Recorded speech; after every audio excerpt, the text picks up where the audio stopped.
Okay. Good morning, student. Today we are going to see the topic called the projection of points. Okay.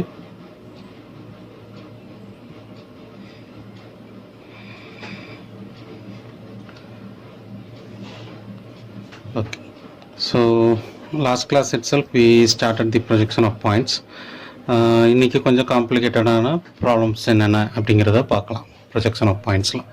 So சிம்பிளாக உங்களுக்கு இப்போ ஞாபகம் வைக்கிறதுக்கு we divide the total section into 4 quadrants based on 2 reference plane. One is HP, another one is VP. So just recall, this is first quadrant, second quadrant, third quadrant, and this one is fourth quadrant. First quadrant condition, above HP in front of VP. சரியா?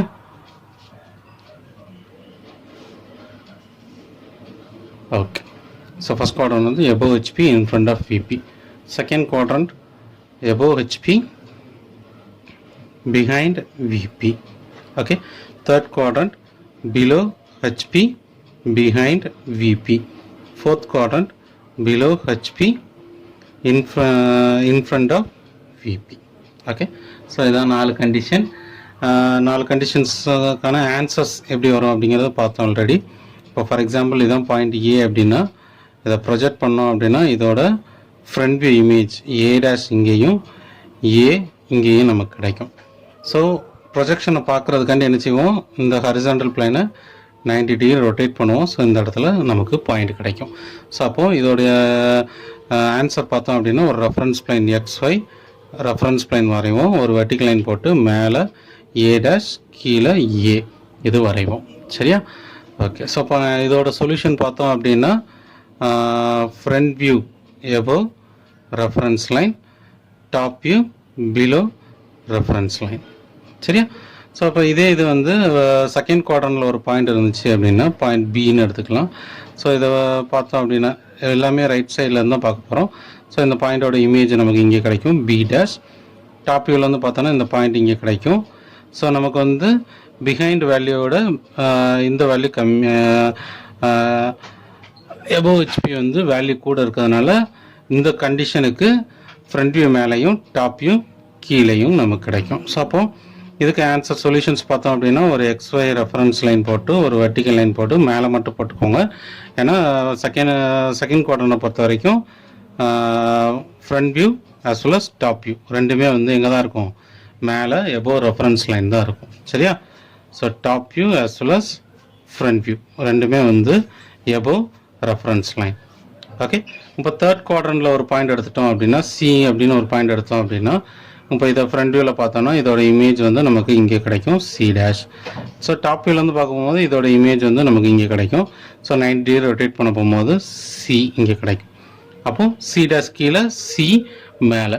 So அப்போது front view வந்து below reference line, top view above reference line.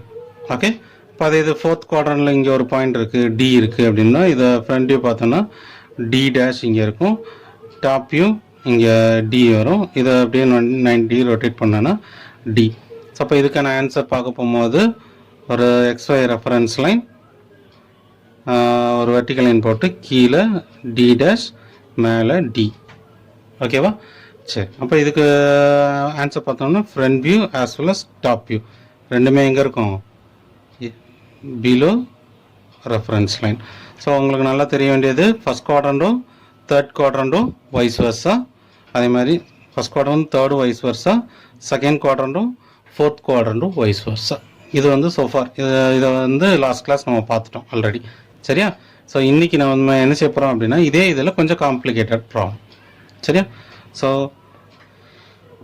First problem பாருங்கள். A point, okay, a point P 30 mm above HP and on VP. Okay, 30 mm above HP and on VP. Suppose இப்போ இதை பார்த்தோம் அப்படின்னா okay. So இப்போ இதுக்கான solution பார்த்தோம் அப்படின்னா first ஒரு 4 குவாட்ரண்ட் எடுத்துக்கோங்க. 30 mm எபோவ் ஹெச்பி. ஸோ அப்போது ஹெச்பி பிளைன்லேருந்து மேலே 30 mmல ஒரு லைன், அதில் இங்கே இருக்கலாம், பிஹைண்ட் விபியாக இருக்கலாம், இன்ஃப்ரண்ட் ஆஃப் விபியாக இருக்கலாம், எங்கேனாலும் இருக்கலாம். ஆனால் இங்கே கொஸ்டினில் என்ன கொடுத்துருக்காங்க, அண்ட் ஆன் விபி இது 30 mm அப்படின்னு வச்சுக்கோங்க. ஆன் விபினா இந்த இடத்துல இருக்குது. ஸோ நம்மளோட பாயிண்ட் வந்து பாயிண்ட் பி, கேபிட்டல் பிங்கிறது இந்த பொசிஷனில் இருக்குது. ஓகேவா? ஸோ அப்போ நமக்கு இதுக்கு ஃப்ரண்ட் வியூ பார்த்தோம் அப்படின்னா நம்ம இங்கே பாயிண்ட் இருந்தாலும் சரி, இங்கே பாயிண்ட் இருந்தாலும் சரி, அதை எதில் ப்ரொஜெக்ட் பண்ணுவோம், இந்த வெர்டிக்கல் பிளைனில் தான் ப்ரொஜெக்ட் பண்ணுவோம். ஆல்ரெடி அந்த பாயிண்ட் எதில் தான் இருக்குது, வெர்டிக்கல் பிளைனில் தான் இருக்குது. ஸோ அப்போது இதே பாயிண்ட் தான் என்னது நமக்கு பி டேஷ். சரியா? இப்போ டாப் வியூவில் வந்து பார்த்தோன்னா மேலே உள்ள அந்த பாயிண்ட்டை அப்படியே ஹரிசாண்டல் பிளைன் வரைக்கும் ப்ரொஜெக்ட் பண்ணுவோம். இது ஆல்ரெடி இது வந்து என்னது வெர்டிக்கல் பிளைனில் இருக்கிறதுனால ப்ரொஜெக்ட் பண்ணால் அது ரெண்டு எங்கே இதாகும்னா ஹரிசாண்டல் பிளைனும் வெர்டிக்கல் பிளைனும் இன்டர்செக்ட் ஆகக்கூடிய அந்த ரெஃபரன்ஸ் பிளைனில் இந்த பாயிண்ட் கிடைக்கும். இது வந்து ஸ்மால் பி. இப்போ இது ரெஃபரன்ஸ் பிளைனில் தான் இருக்குது. இது எத்தனை தான் 90 டிகிரி ரொட்டேட் பண்ணாலும் அதே பொசிஷனில் தான் இருக்க போகுது. அப்போ இதோட ஆன்சர் பார்த்தோம் அப்படின்னா ஃபஸ்ட்டு ஜஸ்ட் ஒரு XY ரெஃபரன்ஸ் லைன் ப்ரொஜெக்ட் பண்ணுங்கள். ஓகே, ஒரு XY ரெஃபரன்ஸ் லைனை ப்ரொஜெக்ட் பண்ணிவிட்டு இப்போ என்ன செய்ய போகிறோம் அப்படின்னா இது ரெண்டும் மேலே தான் இருக்குது. ஒரு வெர்டிக்கல் லைன் போடுங்க. இங்கேருந்து 30 mm எடுத்து ஒரு பாயிண்ட் வைங்க பி டேஷ். இந்த ரெஃபரன்ஸ் லைனில் பி, அவ்வளோதான். இப்போ ஆஸ் இட் இஸ் ஒரு எக்ஸ்டென்ஷன் லைன், இது ஆல்ரெடி ஹரிசாண்டல் லைனில் இருக்கிறதுனால இங்கே போட்டு ஒரு ஆரோஹெட்ஸ் 1:3 ரேஷியோவில் போடணும். ஸோ லாஸ்ட் கிளாஸே வந்து 1:3 ரேஷியோ வந்து சார் எப்படி போடுறதுன்னு ரொம்ப பேர் கேட்டுக்கிட்டே இருந்தீங்க. ப்ராக்டிஸ் பண்ணுங்கள். 1 mm வெர்டிக்கல் ஹைட்டும் 3 mm ஹரிசாண்டல் லென்த்து வைங்க, வச்சு சும்மா ப்ராக்டிஸ் பண்ணிக்கிட்டே இருங்க. உங்களுக்கு 1:3 ரேஷியோ ஆரோஹெட்ஸ் கிடைக்கும். சரியா? இவ்வளோதான். இதான் வந்து ப்ரொஜெக்ஷன் ஆஃப் பாயிண்ட்ஸ். இப்போ அதாவது ஆன் ஹெச்பி அப்படின்னு இருந்துச்சு. இப்போ இதே கண்டிஷன் இப்போ வந்து இதில் அப்படியே வைஸ் வர்சான்னு ஒன்று எடுத்துக்கலாம். சரியா? இப்போ இதே இது எ point Q 30 mm below HP and on VP. below HPயில் இருக்குது and on VP இருக்குது. ஸோ அதே கண்டிஷன் தான். சரியா? ஸோ அதே கண்டிஷன் போடுறேன். 4 குவாட்ரண்ட் எடுத்துக்கோங்க. 30 mm பிலோ ஹெச்பின்னா ரெஃபரன்ஸ் லைன்லேருந்து கீழே 30 mm ஒரு ஹரிசாண்டல், இது எங்கேனாலும் இருக்கலாம். இப்போ என்ன கொடுத்துருக்காங்க, அண்ட் ஆன் விபின்னு கொடுத்துருக்காங்க. சரி, இது ஹெச்பி பிளைன், இது VP plane. And on VP, so விபியில் கொடுத்துருக்காங்க, இந்த இடத்துல இருக்குது. இது வந்து பாயிண்ட் Q. ஸோ அப்போ நம்ம ஃப்ரண்ட் வியூ பார்த்தோம் அப்படின்னா வெர்டிக்கல் பிளைனில் தான் ப்ரொஜெக்ட் பண்ணுவோம். இது ஆல்ரெடி வெர்டிக்கல் பிளைனில் தான் இருக்குது. ஸோ இதே பாயிண்ட் தான் வந்து Q dash, small Q dash. இப்போ டாப் வியூலேருந்து பார்த்தோம் அப்படின்னா இந்த பாயிண்ட் எங்கே ஹெச்பியில் ப்ரொஜெக்ட் பண்ணுவோம். இது ஹெச்பி வந்து ஆல்ரெடி இதில் இது இருக்குது, வெர்டிக்கல் பிளைனில் இருக்கிறதுனால ஹெச்பி விபி ரெண்டு இன்டர்செக்ட் ஆகக்கூடிய லைனில் நமக்கு ஸ்மால் Q கிடைக்கும். சரியா? ஸோ அப்போ இதோட ஆன்சர் வரைகிற போகும்போது என்ன செய்யணும், ஒரு ஃபஸ்ட்டு XY ரெஃபரன்ஸ் லைன் போடுங்க. இதில் வந்து வெர்டிக்கலாக ஒரு லைன் கீழே போடுங்க. 30 mm எடுத்து ஒரு பாயிண்ட் எடுத்து Q டேஷ் வைங்க.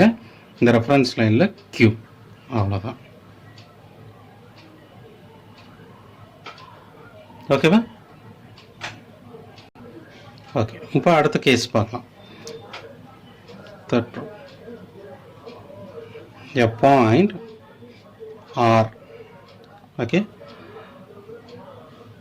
25 mm, okay, in front of VP and on HP. சரியா? வெர்டிக்கல் பிளைனுக்கு முன்னாடி 25 mm இருக்குது, பட் எதில் இருக்குது, ஹெச்பி பிளைனில் இருக்குது. ஸோ குவாட்ரண்ட் எடுத்துக்கோங்க. So 25 mm in front of விபினா இது ஹெச்பி பிளைன், இது விபி பிளைன். இங்கேருந்து 25 mm டிஸ்டன்ஸில் எங்கேனாலும் இருக்கலாம், மேலே இருக்கலாம், கீழே இருக்கலாம், எங்கேனாலும் இருக்கலாம். மேலே இருந்துச்சுன்னா ஃபஸ்ட் குவாட்ரண்ட், கீழே இருந்துச்சுன்னா 4th குவாட்ரண்ட். ஆனால் இது எங்கே இருக்குது, ரெண்டுக்கும் இன்டர்செக்டில் இந்த பொசிஷன் ஹெச்பிலேயே இருக்குது. சரியா? இதுதான் ஆர். இப்போ நமக்கு இது ஃப்ரண்ட் வியூ பார்த்தோம் அப்படின்னா ஆர் வந்து எது வரைக்கும் வெர்டிக்கல் பிளைன் வரைக்கும் ப்ரொஜெக்ட் பண்ணுவோம். ஸோ வெர்டிக்கல் பிளைனை ப்ரொஜெக்ட் பண்ணால் இது ரெண்டு இன்டர்செக்ட் ஆகக்கூடிய இந்த ரெஃபரன்ஸ் லைனை ஆர் டேஷ் கிடைக்கும். டாப் வியூ மேலேருந்து பார்த்தோம் அப்படின்னா இந்த பாயிண்ட் ஆர் வந்து இதே ஹெச்பியில் தான் ப்ரொஜெக்ட் பண்ணுவோம். இது ஆல்ரெடி ஹெச்பியில் தான் இருக்குது. ஸோ ஸ்மால் ஆர் இங்கே. ஆனால் நமக்கு வந்து என்ன தெரியாது, ஹெச்பியில் உள்ளது தெரியாதா? ஸோ அதை என்ன செய்கிறோம், 90 டிகிரி ரொட்டேட் பண்ணுறோம். ஸோ அப்போ இந்த 25 mm கீழே நமக்கு கிடச்சிரும் ஆர், அவ்வளோதான். சரியா? இப்போ உனக்கு ஜஸ்ட்டு ஒரு ரீகால் பாருங்களேன். ஃபஸ்ட் குவாட்ரண்ட்டில் டாப் வியூ எங்கே இருக்கணும், பிலோ ரெஃபரன்ஸ் லைன் தான். ஃபோர்த் குவாட்ரண்ட்டை பொறுத்த வரைக்கும் top view below reference line தான். அப்போ டாப் வியூ கீழே வந்துடணும், அது மட்டும் ஞாபகம் வச்சுக்கோங்க. ஸோ இப்போ இதோட ஆன்சர் பார்த்தோம் அப்படின்னா ஒரு XY ரெஃபரன்ஸ் லைன் போட்டு இதை வந்து ஒரு வெர்டிக்கல் ஒரு லைன் கீழே போடுறோம். இப்போ இந்த ஹச்பிலேயே வந்து என்ன செய்கிறோம், ஆர் டேஷ் லொக்கேட் பண்ணுறோம். இங்கேருந்து 25 mm கீழே எடுத்து ஆர் இதுக்கு ஆரகட்ஸ் போட்டு 25 mm அவ்வளோதான். ஓகே, ஸோ இப்போ இதுக்கு நல்லா பாருங்கள், சொல்யூஷன் கிட்டத்தட்ட இந்த ஆன்சரும் ஓகே, இந்த தேர்ட் கேஸும் இப்போ இந்த செகண்ட் கேஸும் பாருங்கள், இந்த செகண்ட் கேஸ் ஆன்சரும் கிட்டத்தட்ட ஒரே மாதிரி தான் இருக்கும். ரெஃபரன்ஸ் லைன் அது கீழே ஒரு வெர்டிக்கல் லைன் போட்டு ஃப்ரண்ட் வியூ டாப் வியூ வரைஞ்சிருக்கும். ஆனால் நல்லா ஞாபகம் வச்சுக்கோங்க, இந்த கேஸை பொறுத்த வரைக்கும் ஃப்ரண்ட் வியூ கீழே இருக்குது, டாப் வியூ வந்து ரெஃபரன்ஸ் லைனை டச் பண்ணியிருக்கு. ஓகே, இந்த கேஸை பொறுத்த வரைக்கும் ஃப்ரண்ட் வியூ ரெஃபரன்ஸ் லைனை டச் பண்ணியிருக்கு, டாப் வியூ ரெஃபரன்ஸ் லைனுக்கு கீழே இருக்குது. ஓகே, ஸோ கண்டிஷன்ஸ்க்கு ஏற்றாப்புல பாயிண்ட்ஸ் மாறும், அதுதான் நீங்கள் இங்கே தெரிஞ்சுக்கிட வேண்டியது. சரியா, கண்டிஷனுக்கு ஏற்றப்பல பாயிண்டோட பொசிஷன் மாறும், அதை நீங்கள் கேர்ஃபுல்லாக வைக்கணும். பாயிண்ட் ஏன்னா இந்த இதை பொறுத்த வரைக்கும் நீ பாயிண்ட் டேஷ் போடுறது தான் முக்கியம். ஏன்னா ரெண்டுமே ஸ்மால் லெட்டர் தான், எதுக்கு டேஷ் கொடுக்குற அப்படிங்கிறது கரெக்டாக போடணும். அது கரெக்டாக பண்ணிட்டீங்கன்னா ஆன்சர் கரெக்ட். சரியா, ஸோ ஃபோர்த் கொஸ்டின் பார்த்தோம் அப்படின்னா, ஸோ இப்போ okay, so a point S 35 mm behind VP and on HP. சரியா, ஸோ இப்போ இது பார்த்தோம் அப்படின்னா, ஸோ பிஹைண்ட் இது vertical plane, horizontal plane, behind VP 35 mm இந்த லைனில் இருக்கும், இந்த வாரம். ஓகே, ஸோ இப்போ எபோவ் ஹெச்பியாக இருந்துச்சுன்னா ஃபஸ்ட் குவாட்ரண்ட்டாக வந்திருக்கணும், பிலோ ஹெச்பியாக இருந்துச்சுன்னா தேர்ட் குவாட்ரண்ட்டாக வந்திருக்கணும். சாரி, செகண்ட் குவாட்ரண்ட், இல்லை பிலோ ஹெச்பியாக இருந்தால் தேர்ட் குவாட்ரண்ட்டாக வந்திருக்கணும். ஓகே, பட் இது வந்து இதில் இருக்குது, ஹெச்பிலேயே தான் இருக்குது. ஸோ அப்போ நம்ம ஃப்ரண்ட் வியூலேருந்து பார்த்தோம் அப்படின்னா இந்த பாயிண்ட் எஸ் அப்படிங்கிறது நமக்கு எங்கே கிடைக்கும், இந்த ரெஃபரன்ஸ் லைன்லேயே கிடைக்கும், இது எஸ் டேஷ். டாப் வியூலேருந்து பார்த்தோன்னா இந்த பாயிண்ட் வந்து ஹெச்பியில் தான் ப்ரொஜெக்ட் பண்ணுவோம். இந்த பிஹைண்ட் விபி 35 mm இருக்கா, ஸோ இதை வந்து கிளாக் வைஸ் ரொட்டேட் பண்ணணும், மேலே 35 mm மேலே இங்கே கிடைச்சிடும், ஸ்மால் எஸ் கிடைக்கும். ஸோ அப்போ இதோட ஆன்சர் நம்ம பார்த்தோம் அப்படின்னா ஜஸ்ட்டு ஒரு XY ரெஃபரன்ஸ் லைன், ஒரு XY ரெஃபரன்ஸ் லைன் போட்டு மேலே ஒரு வெர்டிக்கல் லைன் போடுங்க. இங்கே கீழே ரெஃபரன்ஸ் லைன் டச் பண்ணியிருக்க பாயிண்ட்டு ஸ்மால் எஸ் டேஷ் போட்டுக்கோங்க, மேலே 35 mm எடுத்து ஒரு பாயிண்ட் லொக்கேட் பண்ணி எஸ், இதுக்கு ஒரு எக்ஸ்டென்ஷன் லைன் போட்டு 35 அவ்வளோ. ஓகேவா, ஸோ இதுக்கு நான் ஒரு ப்ராப்ளம்ஸ் இப்போ கொடுக்குறேன், அதெல்லாம் எல்லாத்தையும் நீங்கள் என்ன செய்ய சால்வ் பண்ணுங்கள். ஓகே ஓகே, ஸோ இதான் அந்த 4 கொஸ்டின். ஃபஸ்ட் கொஸ்டின் பார்த்தீங்க அப்படின்னா, a point A 25 mm above HP and on VP. Second question, a point B 35 mm below HP and on VP. Third question, a point C 30 mm in front of VP and on HP. Fourth point, a point D 40 mm behind VP and on HP. இதை solve பண்ணி பாருங்கள்.